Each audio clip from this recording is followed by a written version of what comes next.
Como que é o nome do senhor? Eu me chamo Portílio Câmara de Souza Leite. A idade? Tenho 59 anos. Dia de hoje?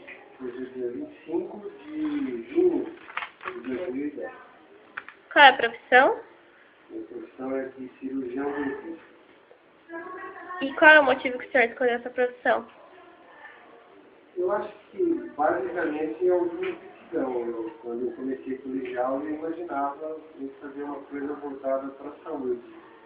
E o que tinha disponível, que era, no momento, mais acessível para mim, era a área de odontologia. Eu ia ter feito medicina, mas a odontologia era mais fácil e eu acabei fazendo odontologia. Em qual faculdade se formou? Eu me formei na Faculdade de Farmácia e Odontologia de Araraquara, que já responde a sua pergunta seguinte, né? Aonde? Araraquara. Em que ano? Isso foi em 1900, eu me formei em 1976. Já exerceu essa profissão em quais lugares?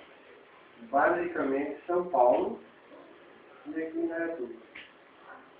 Gosta realmente do que faz? Gosto, me realizo com o que eu faço. Por que você acha que a sua profissão é importante para a sociedade? Eu acho que eu ajudo a diminuir as dores, o mal-estar da população, na minha área, especificamente através da doença bucal, né? As dores e as doenças que acometem a boca, né? O sistema mastigatório. A ética é importante no seu dia a dia de trabalho? Sim, no meu dia a dia de trabalho, eu creio que a ética deva permear, ela deva nortear, ser um norte para todas as pessoas, em todas as profissões. E a responsabilidade social? Ela existe sim, ela anda de braço dado com a ética. Eu acho que a gente tem que sempre olhar pelos lados e a gente ver qual que é o papel social que a gente desempenha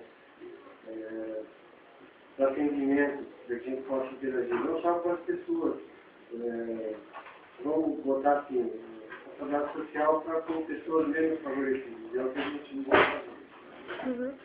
Você é feliz exercendo essa profissão? Eu sou feliz na minha profissão. Muito obrigada pela disponibilidade.